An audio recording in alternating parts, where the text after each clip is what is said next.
আইয়ুব নবী ডাক দিয়ে বলতেছেন, বিবি গো মরে যাব তবু চুরি করা মাল খাবো না, হারাম খাবো না, হারাম খাবো না, হারাম খাবো না। বিবি রহিমা তখন বলেন, স্বামী গো কেমন করে তুমি বুঝলা এটা হারাম? কই তুমি কারো বাড়িতে চুরি কইরা মাল আনছো, এজন্য তোমার চুল কাইটা দিছে, চুল কাইটা দিছে। আল্লাহর বান্দি তখন চোখের পানিটা সাইরা বলতেছেন, স্বামী গো কে তোমারে এমন বলছে? কয় গ্রামের একটা মানুষ। সাথে সাথে তিনি কান্দেন আর বলেন, স্বামী বিশ্বাস করো আমিও নবী পরিবারের মেয়ে গো, চুরি করি নাই।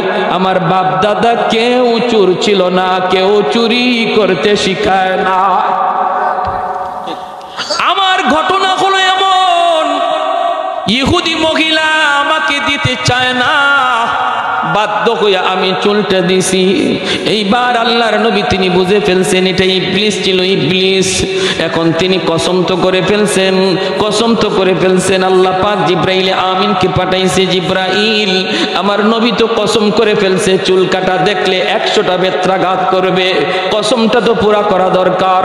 ও জিব্রাইল তাড়াতাড়ি করে যাও, যাই আমার আইয়ুব নবীকে বলো 100টা ছোট ছোট বাঁশের কঞ্চি এক জায়গায় যেন একত্রিত করে তারপরে আস্তে করে যেন রহিমাকে আঘাত দেয়, আমি আল্লাহ কসম পুরা করে নিব। একটু জোরে কোন সুবহানাল্লাহ, আর একটু জোরে কোন সুবহানাল্লাহ। সকল ক্ষমতার মালিককে, ফরমান আসে কার কাছ থেকে? আদেশ মানব কার? আমার যুক্তি যেখানে শেষ সেখান থেকে আল্লাহর কুদরত শুরু হয়, ঠিক কি না? আমার যুক্তি যেখানে শেষ সেখান থেকে আল্লাহর কুদরত শুরু হয়। তোমার আমার যুক্তি যেখানে শেষ সেখান থেকে আল্লাহর কুদরত শুরু। তুমি বলতেছো কোরআনে এই কথা কেমনে আসলো, জান্নাত জাহান্নামের আলোচনা কেমনে আসলো?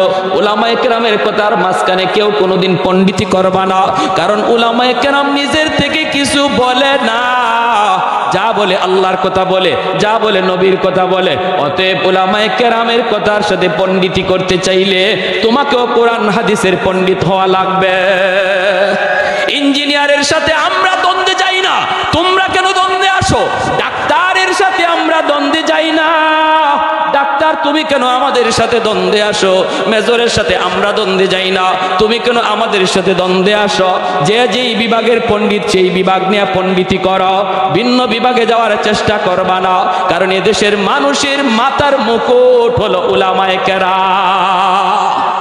প্যারে হাজিরিন, এজন্য মনে রাখবেন ষড়যন্ত্র একমুখী নয়, চতুর্মুখী ষড়যন্ত্র ইসলাম নিয়ে শুরু হয়েছে। আমাদের সজাগ থাকা লাগবে। কোনো সময়ে যদি একটু অসতর্ক হয়ে যায় মনে রাখবা মহাদৌলত ইমান ডাকাতি হবে। নবী বলেন ফিতনার জমানায় ইমান যদি হেফাজত রাখতে চাও আলাইকুম বিমুজালাসাতিল উলামা, আমার উলামায়ে কেরামের সাথে, আমার উলামায়ে কেরামের সাথে সর্বদা মিলেমিশে থাকবা, আল্লাহ তোমার ইমান হেফাজত রাখবে। এই ফিতনার জমানায় একা একা হাঁটবার চেষ্টা করবেন না, কেউ একা একা পণ্ডিত হওয়ার চেষ্টা করবেন না, এটা নবী নিষেধ করে গেছেন। নবী বলছেন ফিতনার জমানা চলছে, এই জমানায় ইমান বাঁচাতে চাও আলেমদের সাথে থাকো। আর আলেমরা ময়দানে তখনই নামবে যখন দেখবে আপনার ইমান খতরার ভিতরে রয়েছে, মুসলমানের মুসলমানি খতরার মধ্যে রয়েছে, যখন দেখবে এই দেশে ইসলাম নিয়ে ষড়যন্ত্র, যখন দেখবে আমার মুসলমানি নিয়ে ষড়যন্ত্র, তখন উলামায়ে কেরাম আপনাদেরকে রাজপথে ডাক দিবে। সেই ডাক দেওয়া ইমাম সাহেবের ফায়দার জন্য নয়, সেই ডাক কোন আলেমের মেম্বার হওয়ার জন্য নয়, চেয়ারম্যান হওয়ার জন্য নয়, এমপি হওয়ার জন্য নয়। ইসলাম থাকবে কি থাকবে না সেই কারণে আপনাদেরকে ময়দানে ডাক দিবে। সেই ডাকে কারা কারা প্রস্তুত হাত উঠে একটু আল্লাহকে দেখান। আল্লাহ তুমি কবুল করো, জোরে বলি আমিন। পশ্চিমাদের চোখ পড়েছে কাবাগরের প্রান্তরে, ব্রিটিশ দালাল দল বেঁধেছে ধ্বংস করতে চায় কারে? পশ্চিমাদের চোখ পড়েছে কাবাগরের প্রান্তরে, ব্রিটিশ দালাল দল বেঁধেছে ধ্বংস করতে চায় কারে? আল্লাহ পাকের ঘর তোর সাহস থাকলে ধর, দো জাহানের মালিক যিনি পবিত্র কাবা। ওই আরবের দিন বাঁচাতে সত্য ন্যায়ের মুক্তি চাই, মুহাম্মাদের বাহিনী আজ আসলে তোদের রক্ষা নাই। ওই আরবের দিন বাঁচাতে সত্য ন্যায়ের মুক্তি চাই, মুহাম্মাদের বাহিনী আজ আসলে তোদের রক্ষা নাই। মুহাম্মাদুর রাসূলুল্লাহর বাহিনী আসেনি, হাত উঠে বলো আসেনি। এ ভাইজি, ভালো মন্দ দেওয়ার মালিক আমি আল্লাহ। কোন বস্তু মানুষের এই ক্ষমতা নাই। কেমন করে তুমি এই কথা বলেছিলে? ইমান নির্ভেজাল কেমন করে হলো? সাথে সাথে বাইজিদ বুস্তামি বুঝে ফেলছেন, হায় হায় আমি তো এখানেও ধরা খেয়ে গেলাম। আল্লাহর কুদরতি কদমে সেজদায় পড়ে বলতেছেন, মালিক কিছুই আনতে পারি নাই গো আল্লাহ, খালি হাতে তোমার দরবারে এসেছি, দেখানোর মতো কিছুই নাই, একমাত্র তোমার দয়া আর মায়া সারা, একমাত্র তোমার দয়া মায়া সারা আমি বাইজিদ বুস্তামির মাপ পাওয়ার কোনো সুযোগ আমি দেখি না, আমি দেখি না গো আল্লাহ। তখনই আল্লাহ পাক কয়, বাইজিদ একদিন শীতের রাতে তুমি একটা বিড়ালের বাচ্চাকে আদর করে লেপের নিচে জায়গা দিয়েছিলা। বিড়ালের বাচ্চাটা শীতের বাতাসে কনকনে শীত কষ্ট করে, দৃশ্যটা দেখার পরে তোমার কলিজায় মায়া লাগলো। বাচ্চাটারে তুমি আদর করে নিজের বিছানায় জায়গা দিয়েছিলা, লেপের নিচে জায়গা দিয়েছিলা। এই বিড়ালের বাচ্চাটা আমি আল্লাহরই বানানো মাখলুক। আমার একটা ছোট্ট মাখলুককে তুমি এতটুকু আদর করার কারণে আমি আল্লাহ খুশি হইয়া তোমাকে জান্নাতের উঁচু মাকাম দান করলাম। জোরে আওয়াজ দিয়া সুবহানাল্লাহ। ভাইরা আমার, এজন্যই তো বিবি রহিমা কি পরিমাণ স্বামীর খেদমত, কি পরিমাণ স্বামীর জন্য ত্যাগ, কি পরিমাণ কোরবানি। ওই মহিলা কয়, চুল কাইটা দিবা তবে আমি তোমাকে হালুয়া দেব। আল্লাহর বান্দি কয়, চুল কাটা যাবে না, কারণ যদি আমি চুল কাটি আমার স্বামী কেমন করে বসা থেকে উঠবে, কেমন করে তিনি বসা থেকে উঠবে।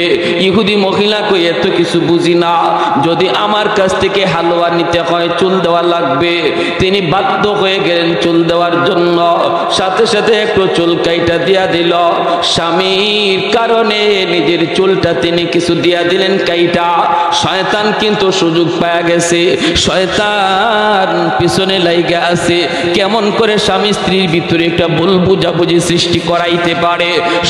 শয়তান যদি স্বামী স্ত্রীর মধ্যে ভুল বুঝাবুঝি করাইতে পারে, তালাকের পর্যায়ে নিতে পারে, সংসার যদি ভাঙিয়ে দিতে পারে। আল্লাহর নবী বলেন, শয়তানের জীবনের যত শয়তানি আছে রে, সমস্ত শয়তানির ভিতরে সবচেয়ে বড় শয়তানি হলো তালাক, সবচেয়ে বড় শয়তানি হলো ঘরের মধ্যে স্বামী স্ত্রীর ভিতরে গন্ডগোল। নবী বলেন, একদিন ইবলিস সবগুলি ইবলিস রে নিয়ে একসাথে বইয়া বলতেছে, আজকে কে কি খারাপ কাজ করছো একটু তালিকা দাও। একজনে কই, একজন লোক মসজিদে যাইতেছিল, শয়তানি করে আমি মসজিদ থেকে ফিরাইয়া দিছি, আর মসজিদে যাইতে দেই নাই। কয় এটা তো সামান্য কাম, বড় কোনো কাম না। শয়তান কিন্তু মুকুট নিয়ে বসা, পুরস্কার নিয়ে বসা, এই লোকে পুরস্কার দিল না। আরেকজন রে কয়, আমি মাপে কম দেওয়াইছি, আমি একটা দোকানদার রে বুদ্ধি কইরা মাপে কম দেওয়াইছি। শয়তান কয় এটাও বড় কোনো পাওয়ার কিছু না। একে একে সবাই সব দিল। একজনে কয়ে উঠছে, উস্তাদজি আমি একটা কাম করছি। বলে কি কাম করছ? কয় স্বামী স্ত্রীর ভিতরে ঝগড়া লাগাইয়া স্বামীর মুখ দিয়া 3 তালাক দেওয়াইছি। ইবলিস সিংহাসন থেকে লাফ দিয়ে উঠে গেছে, ওইটাই দৌড় দিয়া যায় তার মাথার মধ্যে পুরস্কার এই মুকুট দিয়া কয়, তুই আজকে সবচেয়ে বড় শয়তানি করছ, তুমি আমার কাছ থেকে পুরস্কার পাওয়ার যোগ্য। কারণ যেই সংসারের ভিতরে তালাক হয়, তালাকের দ্বারা শুধু স্বামী স্ত্রীর জীবন নষ্ট হয় না রে যুবক, তালাকের দ্বারা অবলা সন্তানগুলির জীবন নষ্ট হয়ে যায়। ভবিষ্যৎ অন্ধকার, অন্ধকার, অন্ধকার। মা একদিকে, বাবা একদিকে। একজন সন্তানকে যদি আদর্শ সন্তান বানাইতে হয়, একদিকে মায়ের আদর আর একদিকে বাবার শাসন লাগে। আওয়াজ দিয়ে এখন ঠিক কিনা? খালি মায়ের আদরে কোনোদিন সন্তান আদর্শ মানুষ হয় না, মানুষ হইতে পারে না রে আল্লাহর গোলাম। এজন্য বাবার শাসনের প্রয়োজন। তালাক হওয়া মানে মা একদিকে, বাবা একদিকে। ছেলে মেয়ে হয়তো মার কাছে নয়তো বাবার কাছে, কিন্তু একসাথে আর মা বাপরে পায় না, পায় না। এজন্য এই সন্তানগুলির জীবনটা নষ্ট হয়ে যায়। এজন্য ভাইরা বন্ধুরা মনে রাখবা, নবী বলেন যখনই কোনো ঘরের মধ্যে কোনো পুরুষ তালাক দেয় সাথে সাথে আল্লাহর আসমানটা কাঁপে ওঠে। এত বড় হালাল জিনিসের ভিতরে সবচেয়ে নিকৃষ্ট নবী বলেছেন তালাক। আমাদের সমাজে পুরুষ তো আছে, কিছু মহিলাও এমন মিলে ঝগড়া কইরা কইরা কয় দে আমারে তালাক দে, কয়নি না কয় না, কয় তুই বাপের বেটা হইলে আমারে তালাক দে। নাউজুবিল্লাহ। এমনি স্বামীর টেম্পার গরম হয়ে রয়েছে, আরো গরম করে এই কাজটা করায় দেয়। মাঝখানে এসে কে? ইবলিস। কে করায়? ইবলিস করায়।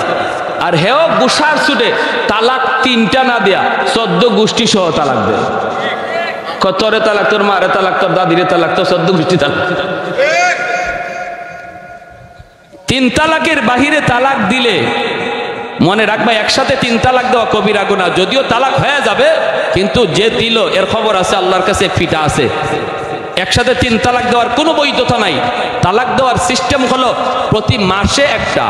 যদি আপনি শাসন করলেন, আপনি বুঝাইলেন, পরিবারের লোক আনলেন, বসলেন দুই পক্ষ লইয়া, এরপরও সমস্যার সমাধান হয় না, আপনার বিবি উল্টা পথেই চলে, উল্টা পথেই চলে, বিছানা পরিত্যাগ করলেন, আপনি তার থেকে দূরে থাকলেন, কথা বন্ধ রাখলেন, হালকা একটু মারদুর। নবী বলেন হালকা মারদুর এর মানে বাঁশ লইয়া লাঠি লইয়া ফিরানি না, মেসওয়াক লইয়া একটু আস্তে কইরা একটু আঘাত দেওয়া। এর মানে একটু সে যেন অপমান বোধ করে, হায়রে আজকে আমার স্বামী হাত উঠায় ফেলছে, এতটুকু যেন তার অনুভূতিতে লাগে, তার ইজ্জতে যেন লাগে, এজন্য একটু হাত উঠানি। এর মানে এই না লাঠি লইয়া শরীরে দাগ ফালাইয়া দেওয়া, এরকম না। হালকা কিছু আঘাত করলেন, এরপরও সংশোধন হয় না, তখন শরীয়ত বলে সে যখন পবিত্র হালতে থাকে তখন তার 1 তালাক দাও। এরপরে আরেকবার যখন পবিত্র হয় পরের মাসে, ওই সময় আরেকটা তালাক দাও। তারপরেও যদি সংশোধন না হয়, 2 তালাক দেওয়ার পরেও সুযোগ ছিল তারে আনার, এরপরেও যখন সে সংশোধন না হয় তখন তারে আরেকটা তালাক, 3য় মাসে আরেকটা তালাক দাও। এভাবে হলো শরীয়তের তালাকের বৈধতা, তালাকের সিস্টেম। কিন্তু আমাদের সমাজে যেইভাবে তালাক দেওয়া হয়, এক বৈঠকে, এক বসায়, এগুলার কোনো তরিকা নাই, সিস্টেম নাই। তবে তালাক কি হবে না? বলে হ্যাঁ হবে 100%। হযরত ওমর রাদিয়াল্লাহু তাআলা আনহুর জামানায় এক লোক 3 তালাক না দিয়া তালাক দিয়া লাইছে বউরে 100টা। ওমর রাদিয়াল্লাহু তাআলা আনহু তারে ডাকায় আনছেন, আইনা বলেন বসো, তোমার তালাক দেওয়ার বৈধতা কয়টা? বলে 3টা। তো 100টা দিলা কেন? গুসার ছুটে মারছে, গুসা করে মারছে, গুসা করে মারছো তো 3টা তোমার পাওনা, এজন্য 3টা তুমি দিছো, আর বাকি যে 97টা দিছো এটা এখন তোমার ফিডে পাওনা। এজন্য হয়তো তোমার বেত আইনা 97টা বেত হের ফিটও দিছেন, বুঝলে ওইটা 1 তালাক, এটা 2 তালাক। এজন্য যুবক ভাইরা সাবধান। তালাক যদিও শরীয়তে বৈধ রাখছে, কিন্তু এটা কখন? যখন দেয়ালে পিঠ লেগে যায়, কোনো দিক দিয়া আর সমাধান হচ্ছে না। এটা ছেলে খেলা নয়, তামাশা নয়। হুজুর গুসার জুড়ে দিয়া দিছি, আমার তখন মাথায় জ্ঞান ছিল না। তালাক কেউ হাসতে হাসতে দেয় না, গুসা করেই দেয়, রাগ উঠলেই দেয়। এজন্য কোনো সুযোগ নাই, 3 তালাক দিয়া দিবেন আর কোনো সুযোগ নাই ফিরায় আনার। হুজুরদের কাছে দৌড়ায় কোনো লাভ নাই। প্যারে হাজিরিন, এজন্য ইবলিস কইতেছে আজকে পুরস্কার পাওয়ার অধিকার তোমার, তুমি বহুত বড় কাজ করছো। কারণ সংসারে 2 জন শুধু নষ্ট না, তাদের অবলা সন্তানগুলির ভবিষ্যৎ অন্ধকার। প্যারে হাজিরিন, এজন্য আমার ভাইরা বলতেছিলাম শরীয়তের বিধানগুলা, শরীয়তের মাসালা মাসাইলগুলা, এগুলো আমাদের জানা থাকার দরকার আসেনি না নাই? আর একটু জোরে কোন আসেনি না নাই? আমার ভাইরা বন্ধুর আল্লাহর গোলাম, যেই মাত্র চুলটা কাইটা তিনি দিয়া দিলেন, হালুয়া নিয়ে আসলেন। স্বামীর কাছে আসার আগে ইবলিস আইয়ুব আলাইহিস সালামের কাছে আইসা বলতেছে, নবী গো, জানেননি একটা গোপন খবর? কিসের খবর? কই খবর হলো আপনার স্ত্রী মানুষের বাড়িতে চুরি কইরা কইরা আপনার জন্য খানা নিয়ে আসে। এই খবর তো আপনি রাখেন না, আপনি তো এই খবর রাখেন না। প্রতিদিন চুরি করে কেউ ধরতে পারে না, কিন্তু আজকে ধরা খাওয়া গেছে। ধরা খাওয়ার কারণে তার চুল কাইটা দিছে। চুল যদি আমার কথা বিশ্বাস না হয়, আসার পরে চুলের দিকে তাকায় দেখেন আজ কিন্তু তার চুল কাটা চুরিতে ধরা পড়ছে। এজন্য নাউজুবিল্লাহ জোরে কর। এর নাম হলো ইবলিস। এর নাম কি? এর নাম হলো ইবলিস। ঘটনা ঘটলো কি আর শোনাইতেছি কি? ঘটনা ঘটলো কি আর শোনাইতেছি কি? আল্লাহর পয়গম্বর সাথে সাথে যেন আসমান মাথায় ভেঙে পড়লো, কারণ তিনি তো নবী। হারাম খানা তো তিনি খাইতে পারেন না, চুরির মাল নবী তো খাইতে পারেন না। কোনো ইমানদার মুমিন কোনোদিন হারাম মাল খাইতে পারে না, চুরির মাল ডাকাতির মাল মুসলমান খাইতে পারে না। ভাইরা বন্ধুরা, আল্লাহর পয়গম্বর আওয়াজ দেয়া কই, মালিক ঘটনা যদি এমনই হয়, আমাকে তুমি কেমন পরীক্ষায় ফেলাইছো গো আল্লাহ। আমি ওই স্ত্রীকে নিয়ে সংসার করব না, আমি তার স্ত্রী হিসেবেও মেনে নিব না। যদি তার মাথার চুল আমি কাটা পাই, তাহলে আমি কসম করলাম 100টা বেদ তারে দিব, 100টা বেদ দিব।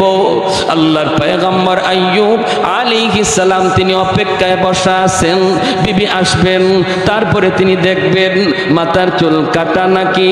তিনি দেখবেন বিবি রহিমা হালুয়া নিয়ে স্বামীর কাছে তিনি হাজির হলেন। ভাইরা, তিনি হালুয়া দিলেন, নবী তো হালুয়া খাইতে রাজি না। তিনি তো বলতেছেন, রহিমা গো মাথার চুলগুলি একটু দেখাও। দেখাইতেই তিনি দেখেন চুল কাটা।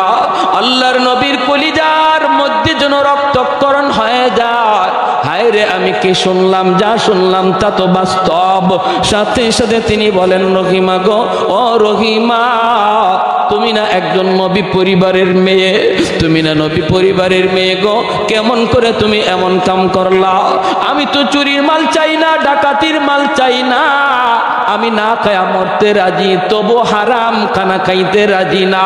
হারাম খানা যদি ঘরের ভিতরে ঢুকে রে ভাই, হারামের বদাসর, হারামের বদাসর নিজের মধ্যে পড়ে, সন্তানের মধ্যে পড়ে। সুদের টাকা যদি আপনি ঘরে ঢুকান, সন্তানের রক্ত মাংস হারাম টাকা দিয়ে বড় হয়।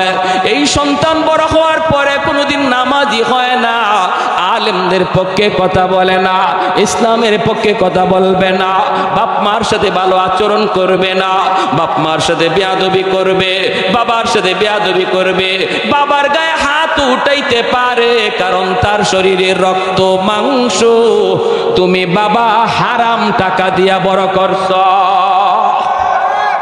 আজ আমাদের সমাজের চিত্র এত খারাপ, এত খারাপ। কেন সন্তানগুলি বেপথে বেলাইনে চলে গেল? মায়ের কথা শুনে না, বাবার কথা শুনে না। কত বাবার অভিযোগ, হুজুর একটু পানি ফরা দেন, হুজুর একটু পানি ফরা দেন, পোলারে পাই না, হুজুর একটু পানি ফরা দেন, পোলাটায় কথা শুনে না, হুজুর একটু পানি ফরা দেন, মেয়েটায় কথা শুনে না। আমি যদি জিজ্ঞেস করি, বাবারে তুমি কি করো, কি করো, কি করো, কিভাবে টাকা কামাই করছো, খবর নিয়ে দেখা যায় প্রতিদিন ঘুষ খাইছে, ঘুষের টাকা দিয়া সন্তানরে বড় করছে। যদি আমি বলি ছেলের জন্য আপনাকে যদি 1 গ্লাস পানি পরা দিতে হয়, আপনার জন্য পানি পরা দিতে হবে 1 জগ। মানুষগুলি কয় হুজুরদের পানি পরায় কাম হয় না, কাম হয় না। আমি বলি না, পানি পরা কাম হয়, কিন্তু ওই পানি পরা যেই ঘরে যে ঢুকবে, এই ঘরে ঢুকার সময় যায় দেখে ঘরের রহমতের দরজা বন্ধ, কারণ ঘরের ভিতরে সুদ ঢুকে, ঘরের ভিতরে ঘুষ ঢুকে, ঘরের ভিতরে হারাম ঢুকে। যেই ঘরে হারাম ঢুকে, এই ঘরে গজবের দরজা খোলা, রহমতের দরজা বন্ধ। ইমাম সাহেব পানি পরা দেয়, পানি পরা আপনার ঘরে গিয়ে ঢুকতে পারে না, কারণ রহমতের দরজা বন্ধ, গজবের দরজা খোলা। ঠিক না? ঠিক না? ফখরে বাঙ্গাল রহমতুল্লাহি আলাইহি ট্রেনে উঠছেন, এক নাস্তিকে হুজুরে পায়া কয়, হুজুর মানুষদের সাথে আর কত দুকাবাজি করবেন? হুজুরে কয়, কের দুকাবাজি? কই যে ফু দেন। একজন একে, হুজুর একটু ফু দেন। আপনি একটু ফু দিলেন, এই যে বাতাস দিলেন, এই বাতাসে কি আছে? বাতাসে কি আছে? এমন দুকা দিয়ে আর কত চলবেন? আল্লাহর ওলি বলেন, তুমি বাতাসে কি আছো বুঝো না? কয়, না বুঝি না। ফখরে বাঙ্গাল রহমতুল্লাহি আলাইহি বলে, কেমনে বুঝবা? কারণ তুমি তো জারজ সন্তান, তোমার বাপের ঠিক নাই। হে হাত পা গুছাইয়া হুজুর এখনই ধরে ফেলবে। শরীর গরম হয়ে গেছে, চেহারা লাল হয়ে গেছে, মানুষজন জমা হয়ে গেল। কি হয়েছে? কই হুজুরে আমাকে গালি দিয়েছে। আল্লাহর ওলি বলেন, না আমি তো গালি দেই নাই, আমি তারে বুঝাইছি বাতাসে কি হয়। দেখেন, সে বলছে আমরা যে কোরআন পুইরে ফু দেই, বাতাস দিই, এই বাতাসে বুঝি কিছু হয় না। আমি যে তারে গালি দিলাম, মারলামও না, তার উপরে হাতও উঠাইলাম না, শুধুমাত্র একটা বাতাস ছাড়লাম। গালিও তো একটা বাতাস, এই বাতাস ছাড়াতেই দেখেন তার চেহারা লাল হয়ে গেছে, বডিটা ফুলে গেছে। বুঝাইলাম নাপাক গালির বাতাসে যদি তোমার চেহারা লাল করে দেয়, বডি যদি ফুলায় দেয়, আল্লাহর কালাম পইরা ফু দিলেও আসর আছে। আপনাদের বালিয়ার পীর সাহেব রাহিমাহুল্লাহ, জিনার খলিফা নুরুদ্দিন ঘরপুরি রহমতুল্লাহ আলাইহি, হুজুরের শনিবার মঙ্গলবার পানি ভরা দেন। আর পানি ভরা দেওয়ার সিস্টেম হলো, মাদ্রাসার সামনে যে পুকুর, এই পুকুরের মধ্যে ফু দিয়া হুজুর চলে যেতেন। আর মানুষ এই পুকুর থেকে পানি নিত, নিয়ে সবার কামও হয়ে যেত। আলহামদুলিল্লাহ, পুকুরের পানি নিয়ে কাম হয়ে যেত। একদিন হুজুরের এক ভক্ত, খুব কঠিন ভক্ত, আইসা বলতেছে, হুজুর আপনি পুকুরের মধ্যে ফু দিয়া যান, আর পুকুরের এই ফু কোন জায়গায় লাগলো কোথায় লাগলো না এটা আমরা বুঝবো কেমন করে? হুজুর আমার একই নয় না, আপনি আমার এই জগটার মধ্যে একটু ফু দেন। নুরুদ্দিন ঘরপুরি রহমতুল্লাহ আলাইহি বলেন, তোমার একই নয় না? কয় না একই নয় না। কত একই এখন হবে? কাচের গ্লাস লই আইছে, হুজুরে বলেন কাচের জগ, এই জগটার মধ্যে ভালো করে তুমি ধৈর্য, আমি ফু দেই। আমাদের উস্তাদরা পাশেই বসা ছিলেন, সবাই নিজের চোখে দেখছেন, উস্তাদগণ বলছেন কাচের জগটা তুমি ভালো করে ধৈর্য, আমি ফু দেই। হে কাচের জগটা এমনি ধরে রাখছে, আল্লাহর ওলি তিনি ফু দিলেন। ফু দেওয়া মাত্র কাচের জগটা টাস টাস করে ভেঙ্গে পানিটা মাটিতে পড়ে গেল। এ ভাই, এজন্য বলি উলামায়ে কেরামের কোনো দোষ নাই। পানি পড়ায় আজকাল কেন কাম হয় না রে যুবক? এক জমানায় কাম হয়েছে। কোন জমানায় কাম হয়েছে? যেই জমানায় মুসলমানের ঘরে রহমতের দরজা খোলা ছিল, ফজরের পরে ঘর থেকে কোরআন তেলাওয়াতের আওয়াজ শোনা যাইত, ঠিক না? এক সময় গ্রামের ভিতর দিয়া যদি চলতাম, প্রতিটা ঘর থেকে মা বোনদের কোরআন তেলাওয়াতের আওয়াজ শোনা যাইতো।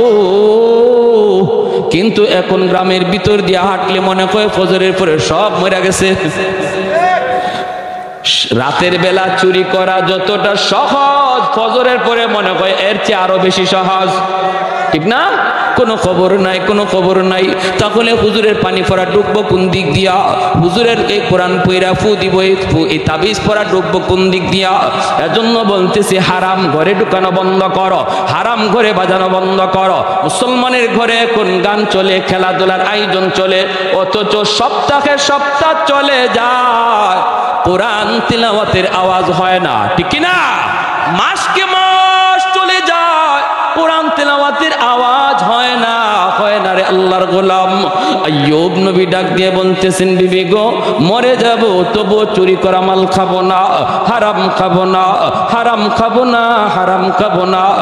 বিবি রহিমা তখন বলেন, স্বামী গো কেমন করে তুমি বুঝলা এটা হারাম? কই তুমি কারো বাড়িতে চুরি কইরা মাল আনছো, এজন্য তোমার চুল কাইটা দিছে, চুল কাইটা দিছে।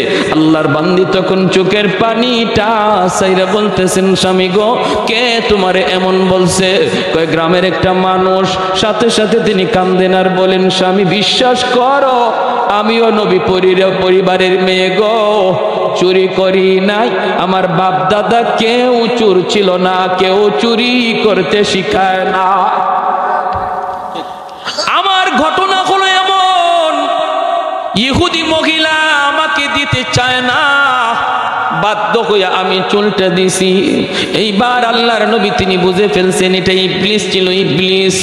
এখন তিনি কসম তো করে ফেলছেন, কসম তো করে ফেলছেন। আল্লাহ পাক জিব্রাইল আমিনকে পাঠাইছে, জিব্রাইল আমার নবী তো কসম করে ফেলছে চুল কাটা দেখলে 100টা বেত্রাঘাত করবে, কসমটা তো পুরা করা দরকার। ও জিব্রাইল তাড়াতাড়ি করে যাও, যাই আমার আইয়ুব নবীকে বলো 100টা ছোট ছোট বাঁশের কঞ্চি এক জায়গায় যেন একত্রিত করে তারপরে আস্তে করে যেন রহিমাকে আঘাত দেয়, আমি আল্লাহ কসম পুরা করে নিব। একটু জোরে কোন সুবহানাল্লাহ, আর একটু জোরে কোন সুবহানাল্লাহ। সকল ক্ষমতার মালিককে, ফরমান আসে কার কাছ থেকে, আদেশ মানব কার? আমার যুক্তি যেখানে শেষ সেখান থেকে আল্লাহর কুদরত শুরু হয়, ঠিক কি না? আমার যুক্তি যেখানে শেষ সেখান থেকে আল্লাহর কুদরত শুরু হয়। তোমার আমার যুক্তি যেখানে শেষ সেখান থেকে আল্লাহর কুদরত শুরু। তুমি বলতেছো কোরআনে এই কথা কেমনে আসলো, জান্নাত জাহান্নামের আলোচনা কেমনে আসলো? উলামায়ে কেরামের কথার মাঝখানে কেউ কোনোদিন পণ্ডিতি করবা না, কারণ উলামায়ে কেরাম নিজের থেকে কিছু বলে না, যা বলে আল্লাহর কথা বলে, যা বলে নবীর কথা বলে।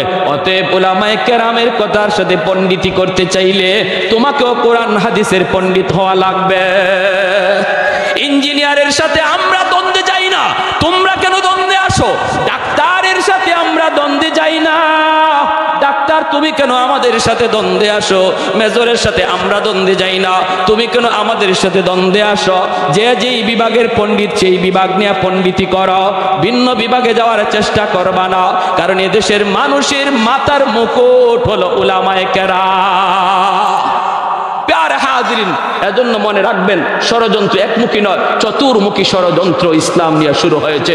আমাদের সজাগ থাকা লাগবে। কোন সময়ে যদি একটু অসতর্ক হয়ে যায় মনে রাখবা মহাদৌলত ইমান ডাকাতি হবে। নবী বলেন ফিতনার জমানায় ইমান যদি হেফাজত রাখতে চাও আলাইকুম বিমুজালাসাতিল উলামা, আমার উলামায়ে কেরামের সাথে, আমার উলামায়ে কেরামের সাথে সর্বদা মিলেমিশে থাকবা, আল্লাহ তোমার ইমান হেফাজত রাখবে।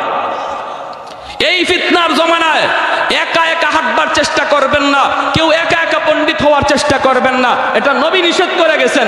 নবী বলছেন ফিতনার জমানা চলছে, এই জমানায় ইমান বাঁচাতে চাও আলেমদের সাথে থাকো। আর আলেমরা ময়দানে তখনই নামবে যখন দেখবে আপনার ইমান খতরার ভিতরে রয়েছে, মুসলমানের মুসলমানি খতরার মধ্যে রয়েছে, যখন দেখবে এই দেশে ইসলাম নিয়ে ষড়যন্ত্র, যখন দেখবে আমার মুসলমানি নিয়ে ষড়যন্ত্র, তখন উলামায়ে কেরাম আপনাদেরকে রাজপথে ডাক দিবে। সেই ডাক দেওয়া ইমাম সাহেবের ফায়দার জন্য নয়, সেই ডাক কোন আলেমের মেম্বার হওয়ার জন্য নয়, চেয়ারম্যান হওয়ার জন্য নয়, এমপি হওয়ার জন্য নয়। ইসলাম থাকবে কি থাকবে না সেই কারণে আপনাদেরকে ময়দানে ডাক দিবে। সেই ডাকে কারা কারা প্রস্তুত, হাত উঠে একটু আল্লাহকে দেখান। আল্লাহ তুমি কবুল করো, জোরে বলি আমিন। পশ্চিমাদের চোখ পড়েছে কাবাগরের প্রান্তরে, ব্রিটিশ দালাল দল বেঁধেছে ধ্বংস করতে চায় কারে? পশ্চিমাদের চোখ পড়েছে কাবাগরের প্রান্তরে, ব্রিটিশ দালাল দল বেঁধেছে ধ্বংস করতে চায় কারে? আল্লাহ পাকের ঘর তোর সাহস থাকলে ধর, দো জাহানের মালিক যিনি পবিত্র কাবা। ওই আরবের দিন বাঁচাতে সত্য ন্যায়ের মুক্তি চাই, মুহাম্মাদের বাহিনী আজ আসলে তোদের রক্ষা নাই। ওই আরবের দিন বাঁচাতে সত্য ন্যায়ের মুক্তি চাই, মুহাম্মাদের বাহিনী আজ আসলে তোদের রক্ষা নাই।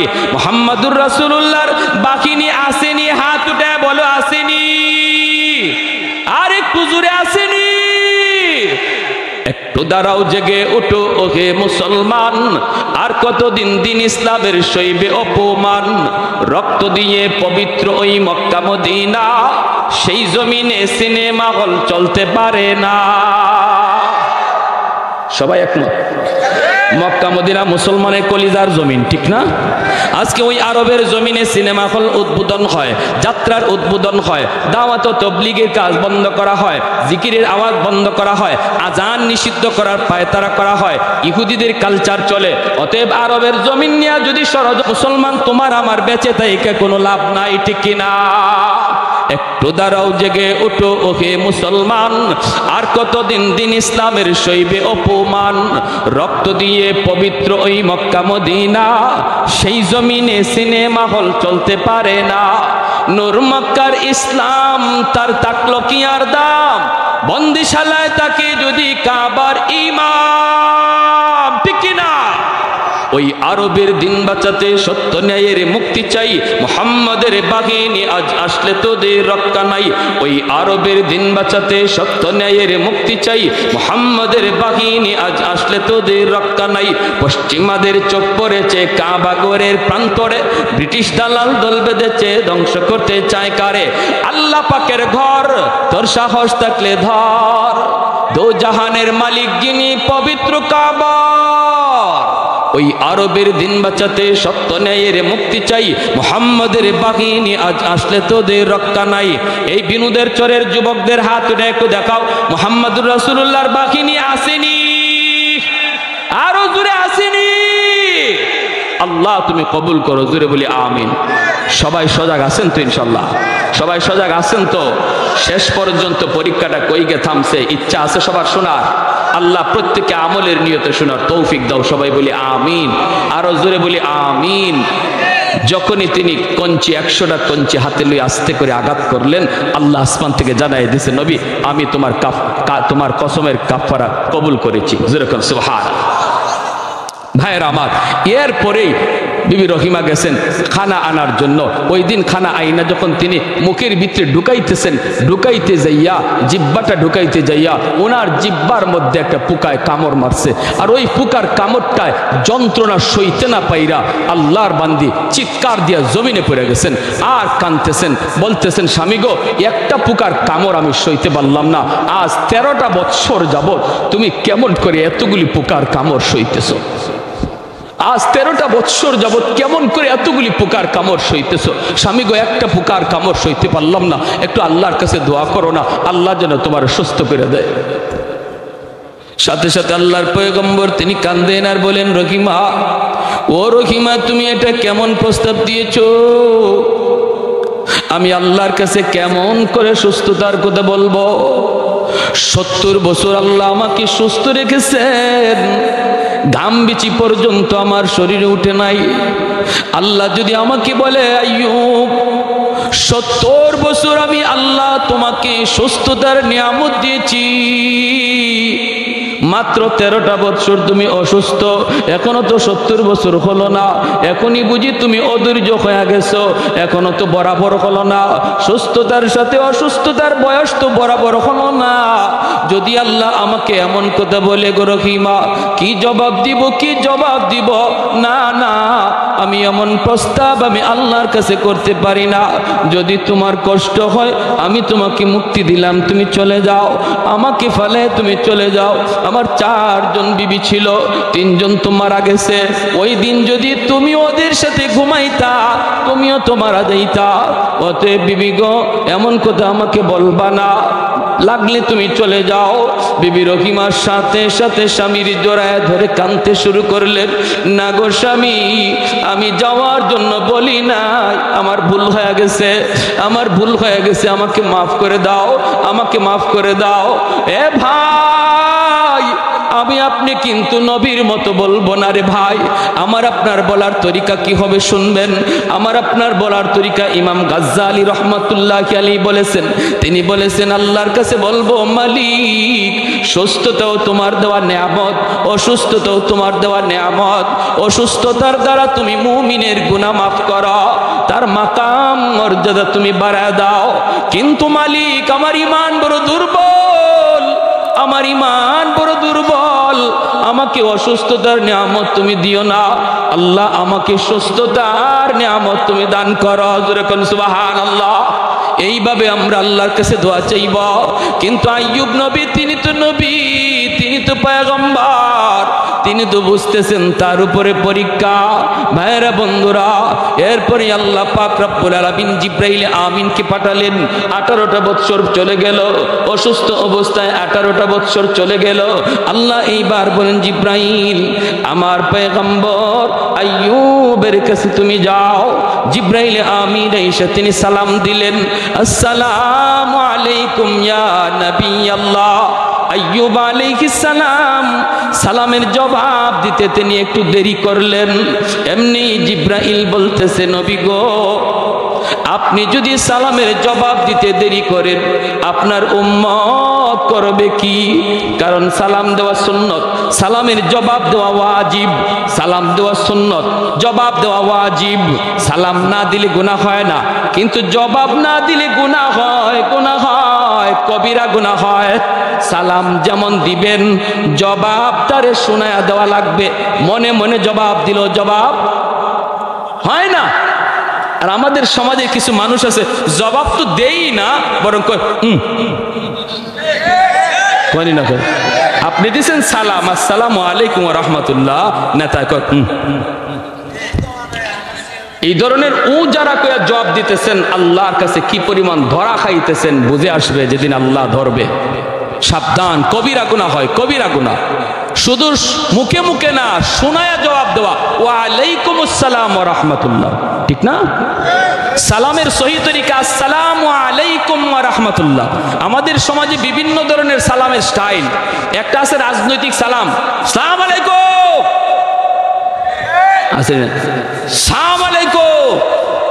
আসসালাম শব্দের অর্থ হলো শান্তি নাজিল হোক, আর সালাম আলাইকুম শব্দের অর্থ হলো তোমার উপরে মরণ হোক। কেমন হইল? শান্তির দোয়া হইছে না মরণের দোয়া হইছে?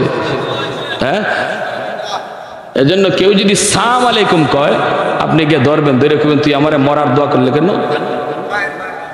মরার দোয়া করলে কেন? তুই আমার জন্য শান্তির দোয়া করতে পারস না, মরার দোয়া করলে কেন?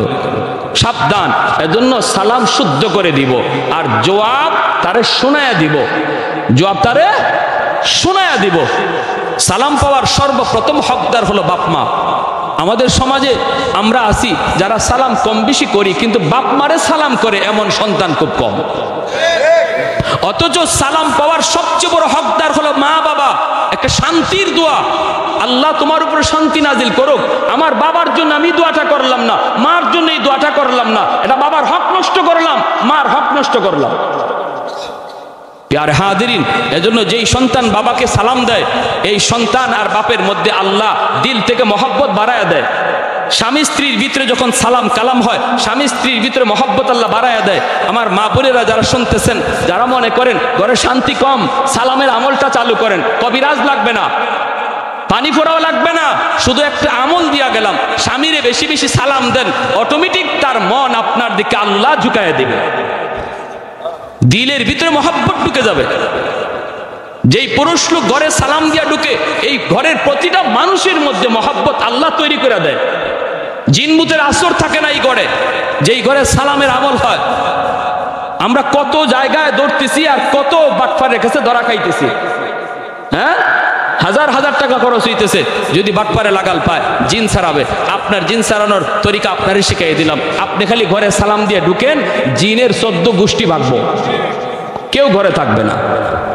প্যারে হাজিরিন, জিব্রাইল আলাইহিস সালাম বলতেছে, নবী গো, আপনি যদি সালামের উত্তর দিলেন দেরি কইরা, উম্মতে করবে কি? আইয়ুব আলাইহিস সালাম তখন ডাক দিয়ে বলেন, ভাই জিব্রাইল, কেন একটু দেরি করেছি তুমি শুনবা? বলে কেন? যখন তুমি আমাকে সালাম দিয়েছ তখনই আমার জিহ্বার মধ্যে একটা পোকা উঠছে। আমি ওই পোকাটা যখন আমার জিহ্বায় উঠছে, আমি যদি ওই মুহূর্তে তোমার সালামের জবাব দিতাম, পোকাটা আমার জিহ্বা থেকে মাটিতে পড়ে যেত। পোকাটা আইছে মাত্র খাওয়ার জন্য। আমার ভয় হয়েছে কিয়ামতের ময়দানে পোকা যদি আল্লাহর কাছে নালিশ করে বসে, মালিক তুমি পাঠাইছিলা তোমার পয়গম্বরের কাছে আমাকে মেহমান বানায়া, কিন্তু সে আমাকে খাইতে দেয় নাই, আমাকে জমিনে ফেলায় দিছে। এই ভয়ে আমি সাথে সাথে জবাবটা দেই নাই, জিহ্বাটা নাড়াই নাই। যখন পোকাটা আমার জিহ্বার উপর থেকে সরছে তখন সালামের জবাব দিছি। মালিক আসমান থেকে ডাক দেয়া কই, জিব্রাইল, আমার পয়গম্বর আইয়ুবের জবাব তুমি কেমন পাইছো? জিব্রাইল আমিন কই, মালিক আসমানের নিচে জমিনের উপরে এত সুন্দর জবাব আমি শুনি নাই। আল্লাহ আমাদের বুঝ হয়ে গেছে তোমার পয়গম্বর সবগুলি পরীক্ষায় জিপিএ 5 পেয়ে পাশ করেছে। আল্লাহ আমি জিব্রাইল সুপারিশ করি আর পরীক্ষা দিও না আল্লাহ, তুমি তোমার পয়গম্বরে আর কষ্ট দিও না, সব তুমি নিয়ে গেছো, এরপরও তোমার জিকির সারে না। আল্লাহ পাক রব্বুল আলামিন কয়, জিব্রাইল আমার পয়গম্বরকে বলো পায়ের গোড়ালি দিয়া জমিনের ভিতরে যেন আঘাত করে, জমিনে যেন আঘাত করে, পায়ের গোড়ালি দিয়ে আঘাত করলেই পানি জমজমের পানির মতো বের হবে। এই পানিটা খাইলে পরি তার সমস্ত শরীর থেকে পোকাগুলি জর্জরে পড়ে যাবে। নবী কয়, বাইরে জিব্রাইল আমি কি দিয়ে জমিনে আঘাত করব, আমার পায়ের গোড়ালি তো নাই, পোকা তো পাটাও খেয়ে ফেলেছে। জিব্রাইল কয়, নবী গো আপনার অবস্থা দেখে আমি জিব্রাইল চোখের পানি রাখতে পারি না, যা আছে তা দিয়ে এই জমিনে আঘাত করেন। এই পচা পাটা দিয়ে জমিনে আঘাত করলেন, আল্লাহ পাক সাথে সাথে জমজমের পানির মতো পানি আল্লাহ বের করে দিলেন। এইবার আল্লাহ বলতেছেন, জিব্রাইল আমার পয়গম্বরে বলো পানি যেন পান করে। জিব্রাইল আলী আমিন যখন বললেন, পয়গম্বর পানিটা হাতে নিয়ে বিসমিল্লাহ বলে পানিটা পান করা মাত্রই সমস্ত শরীর থেকে পোকাগুলি ঝরঝরায়া মাটিতে পড়ে গেল। ও জিব্রাইল শুধু তা নয়, পানিটা হাতে নিয়ে শরীরের মধ্যে মাখাইতে বলো, আমি আল্লাহ তারে 25 বছরের পূর্ণ যুবক তারে বানায় দেব। পানিটা হাতে নিয়ে তিনি শরীরটা আবার মাখলেন, আল্লাহ পরিপূর্ণ যৌবনতা আবার দান করল, রূপ লাবণ্যতা আল্লাহ আবার ফিরায় দিল, হারানো নিয়ামত আল্লাহ আবার ফিরায় দিল। পাহাড়ের কোণার মধ্যে বসে বসে আল্লাহর জিকির করতেছেন। বিবি রহিমা তিনি খাবার নিয়ে আসলেন, আয়েশা দেখেন স্বামী নাই, যেখানে স্বামীরে রেখে গেলেন সেখানে স্বামী নাই। ডাইনে বামে সামনে তাকান, হায় হায় আমার স্বামী কোথায়? হয়তো জঙ্গলের বাঘ বুঝি খেয়ে ফেলেছে, জঙ্গলের বাঘ ভাল্লুক বুঝি খেয়ে ফেলেছে। চারদিকে তাকান, দেখেন একজন যুবক অন্যদিকে মুখ করে তাকায় রইছে। পাশে গেলেন, যা বলতেছেন, ভাই তুমি কি আমার স্বামীরে দেখছো? একজন অসুস্থ মানুষ অনেক দিন যাবত এই জায়গায় শুয়েছিল, আমি তারে খাওয়াইতেছিলাম, কাজ কইরে কইরে আইনা আজকে আইয়া দেখি আমার স্বামী নাই। তুমি আমার স্বামীরে দেখছনি নাকি বাঘ ভাল্লুক আমার স্বামীরে খেয়ে ফেলেছে? এমনি আইয়ুব আলাইহিস সালাম চেহারাটা অন্যদিকে রাইখে বলতেছেন, তুমি কি তোমার স্বামীর চেহারা দেখলে তারে চিনবা? কয় হ, আমি চেহারা দেখলে চিনব, চেহারা দেখলে চিনব। এই বলতেই তিনি চেহারাটা ঘুরান আর বলতেছেন, বিবি গো, ও বিবি আর কষ্ট করা লাগবে না, আল্লাহ আমার হারানো নিয়ামত সব আল্লাহ ফিরাইয়া দিছে। मैं तालिब मौला हूँ मेरे इश्क़ निराला, मैं तालिब मौला हूँ मेरे इश्क़ निराला, है जुमला जहाँ जिनके तजल्ली से उजाला, है जुमला जहाँ जिनके तजल्ली से उजाला, मादरुद जहाँ गैर खुदा यार नदारम, जुज़ याद खुदा हीच दिगर कार नदारम, जुज़ याद खुदा हीच दिगर कार नदारम। जोरे कुन अल्लाहु अकबर, আর একটু জোরে কোন আল্লাহু আকবার। এজন্য আমার ভাই সব নিয়ামত আল্লাহ ফিরাইয়া দিয়েছেন, বিবিদেরকে আল্লাহ আবার জিন্দা করে দিয়েছেন, 6টা সন্তানকে আল্লাহ আবার জীবিত করে দিয়েছেন। যেরকম সুবহানাল্লাহ। সহায় সম্পদগুলি আল্লাহ ফিরাইয়া দিয়েছেন। তাফসীরের কিতাবের ভিতরে লিখেন, সাইয়্যিদুনা আইয়ুব আলাইহিস সালাম তিনি নিয়ামত ফিরে পাওয়ার পর যেই রাস্তা দিয়ে তিনি হাঁটতেন, পিছন দিকে স্বর্ণের বৃষ্টি নাজিল হইত। সুবহানাল্লাহ, জোরে কোন। এতগুলি নিয়ামত কখন? যখন সবর করছেন, বিপদে পইরা সবর করছেন। আমি আপনিও যদি সবর করি, আল্লাহ সুসংবাদ দিয়েছেন, সুসংবাদ। অভাবে আসরে আল্লাহর গোলাম, সাবধান মনে রাখো, অভাবে পইরা স্বভাব নষ্ট করো না, অভাবে পইরা স্বভাব তুমি নষ্ট করো না। মনে রাখবা, অভাবী মানুষ অভাবের ভিতরে যখন তাকে আল্লাহ তারে পরীক্ষা নেন, অভাবের ভিতরে পইরা সে শুকুর করে কিনা। ধনী মানুষের উপর আল্লাহ পরীক্ষা নেন, ধন দৌলত পাইয়া সে শুকরিয়া আদায় করে কিনা, অভাবী মানুষ সে সবর করে কিনা। এ ভাই মনে রাখো, একজন গরিব মানুষ যখন হাত উঠায়, আরেকজন ধনী মানুষ যখন হাত উঠায়, ধনী মানুষও হাত উঠাইছে, গরিবও হাত উঠাইছে, দুজন এক ক্যাটাগরির মুমিন, এক ক্যাটাগরির নামাজি, এক ক্যাটাগরির দিনদার, দুজন সমানে সমান, দুজন হালাল পথে চলে, দুজন আল্লাহকে ভয় করে। কিন্তু এরপরও নবী বলেন ওই ধনী লোকের আগে গরিবের হাত আল্লাহর কাছে আগে কবুল হয়ে যায়। শুধু তা নয়, শুধু তা নয়, নবী বলেন লক্ষ টাকা ধনী যদি আল্লাহর ঘর মসজিদে দান করে, তবুও গরিবের খালি হাতের দোয়া আগে কবুল হয়ে যায়। এজন্যই নবী বলেছেন ইন্নামাল ফুকারা ইয়াদখুলুনাল জান্নাতা ক্বাবলাল আগনিয়া বি500 সানা। গরিব ধনীর 500 বছর আগে আল্লাহর তৈরি জান্নাতে যাবে। কোন গরিব? যেই গরিব গরিবী হালত মসজিদে গেছে, যেই গরিব গরিবী হালত বিবিরে পর্দার ভিতরে রাখছে, যেই গরিব গরিবী হালত মেয়েটারে পর্দার ভিতরে রাখছে, যেই গরিব গরিবী হালত হালাল পথে চলছে, হারাম পথে যায় নাই, সুদখোরের কাছ থেকে কখনো সুদে টাকা আনে নাই, অভাবে চলছে সংসার, অভাবে চাপালছে, এরপরও আল্লাহর ভয় যার অন্তরে ছিল, এই গরিবরে আল্লাহ পাক এলাকার ধনীরা যারা জান্নাতে যাবে, সম্পদ হালাল পথে কামাই কইরা হালাল পথে ব্যয় কইরা যেই ধনীরা জান্নাতে যাবে, এদের 500 বছর আগে আল্লাহ তারে জান্নাত দিবে। সুবহানাল্লাহ, জোরে কোন। তাহলে বিপদে পড়ে সবর করলে লাভ আসেনি না নাই? অভাবে পড়ে নামাজ কালাম পড়লে লাভ আসেনি না নাই? আমাদের সমাজের ম্যাক্সিমাম মানুষ আমরা হলাম অভাবী গরিব, ঠিক না? হ্যাঁ, এজন্য এই বিষয়টা নিয়ে বয়ানটা করলাম। আল্লাহ আমাদেরকে যে হালে রাখছে, এই হালতটা হলো অভাবের হালত। এই হালতটা হলো শহরে বন্দরে যারা আছে, আমেরিকা লন্ডনে যারা আছে, এদের কোনো অভাব নেই। যখন মন চায় গাড়ি চড়ে, যখন মন চায় বিমানে চড়ে, যখন মন চায় যা তা কিনে। কিন্তু আমরা যখন মন চায় তা মন চাইলেও পারি না, ঠিক না?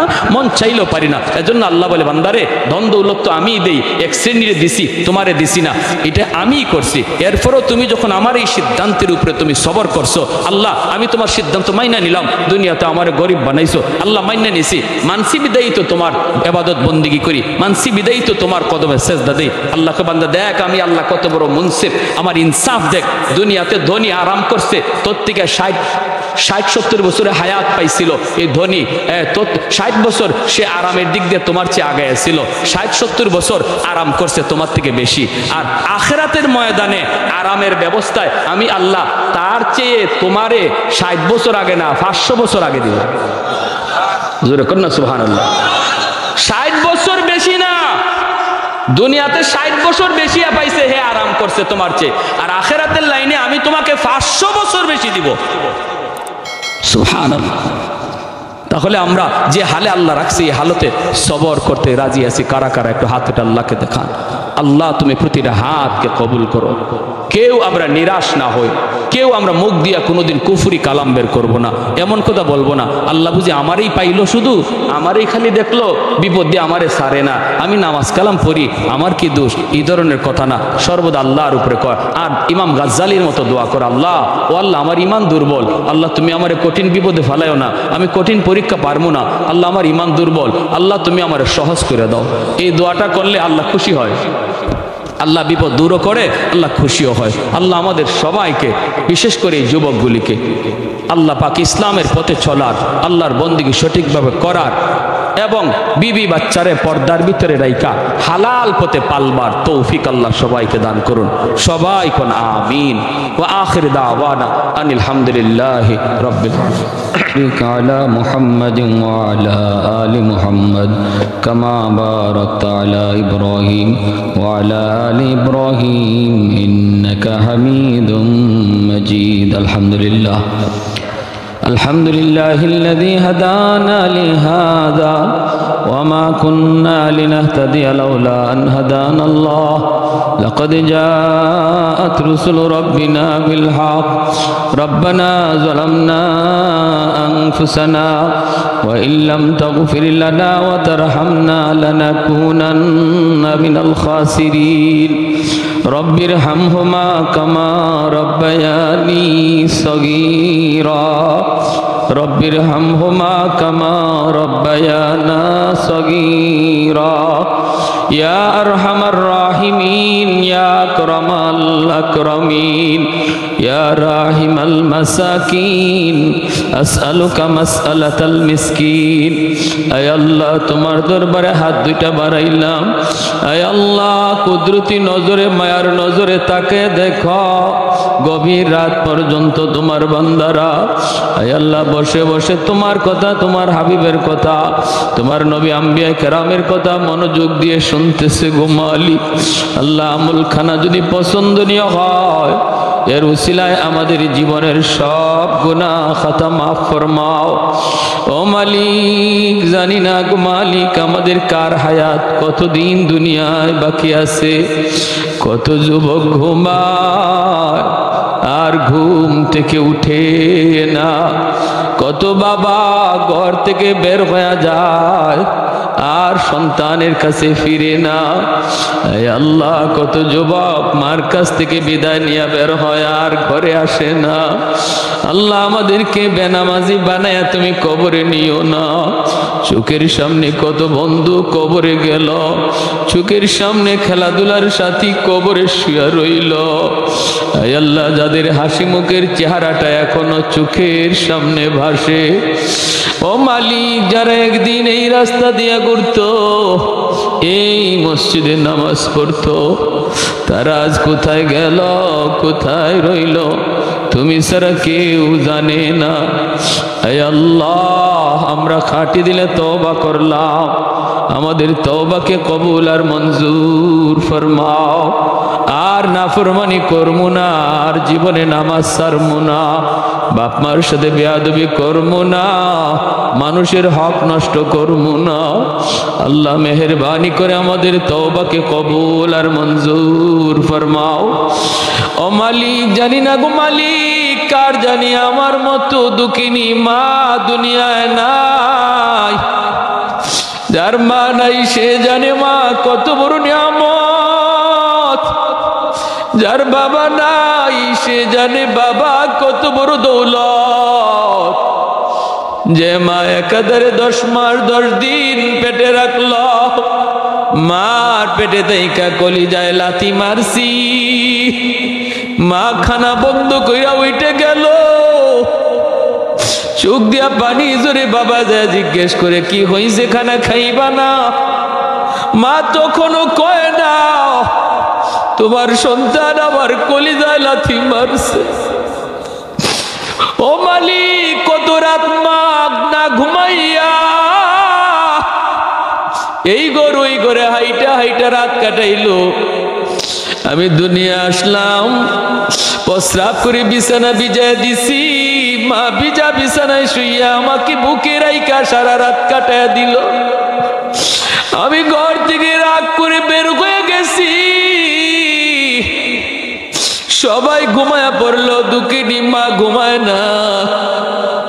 গভীর রাতে দরজার কিনারায় যদি আইসে আম্মা কইয়া ডাক দিছি, মার সাথে সাথে দরজা খুইলা দিছে। মালিক, এমনও মারে তুমি কবরে আযাব দিও না, এমনও মারে তুমি কবরে মাইরো না। মারুটা ডাইকা বলে, বাজান রে, মার কবরের পাশ দিয়ে চইলে যাও, কবরটা দেখাও বুঝি মার কোথায় ইয়াদ হয় না। সন্তান যদি দিন না শিখে মার কবরের পাশ দিয়া, বাবার কবরের পাশ দিয়া চইলা যায়, গান গায়া বন্ধুদের সাথে হাসি তামাশা কইরা চইলা যায়, সন্তানরে যদি বাপ মা দিন শিখে যায়, মার কবরটা দূর থেকে দেখলেই কলিজা কামড় দিয়ে উঠে, বাবার কবরটা দেখলেই কলিজা কামড় দিয়ে উঠে। ইয়াসিন পইরা পইরা রওনা দে, সাথে সাথে গো মালিক তুমি বুঝি কবরের আযাব মাফ কইরা দাও। আয় আল্লাহ, এলাকার ঘরে ঘরে হাফেজে কোরআন আলেমে দিন কবুল করে নাও। স্কুলের ছাত্রগুলি, কলেজের ছাত্রগুলি রে পাক্কা নামাজি দিনদার কোরআন তেলাওয়াতকারী বানায়া দাও। যেই বাবা বাড়ি বানায়া দিয়া গেল, আমার মাথার উপরে লাইট জ্বলে, ফ্যান ঘুরে, যেই বাবা খাইতে বসলে আমি সামনে দাঁড়াইছি, নিজের মুখের লোকমা আমার মুখে তুইলা দিছে। ঈদের দিনে বাবা সিরা লুঙ্গি পড়ছে, আমাকে নতুন কাপড় কিনে ঈদ নামাজে লয়ে গেছে। আল্লাহ, আমার মাথার উপরে লাইট জ্বলে, ফ্যান ঘুরি, বাবা যেই করে শুয়েছে, আলো নাই বাতাস নাই, জান্নাতি আলো বাতাসের ব্যবস্থা করে দিও গো মালিক। আব্বা আম্মার কবরে জান্নাতি আলো বাতাসের ব্যবস্থা করে দিও।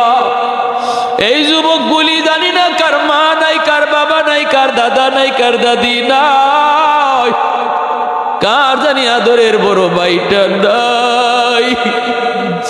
আয় আল্লাহ, মেহেরবানি করে এই মাহফিলের খাতিরে প্রত্যেকের কবরকে জান্নাতের বাগান বানায় দাও।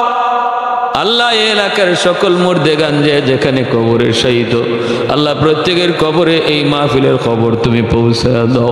আল্লাহ, তাদের আওলাদ আজকে কোরআনের এত সুন্দর মাহফিলের আয়োজন করছে গো আল্লাহ, এই খাতিরে তাদের কবরকে জান্নাতের বাগিচা বানায় দাও। ও মাওলা, আম্মা আব্বা যাদের জীবিত হায়াতে বরকত দিয়া দাও, বাপ মার সেবা করার তৌফিক দাও। আল্লাহ, যুবকগুলির হায়াতে বরকত দিয়া দাও, লেখাপড়ায় উন্নতি দাও, ব্যবসা বাণিজ্যে উন্নতি দাও, সামনের জীবনগুলি আসান করে দাও।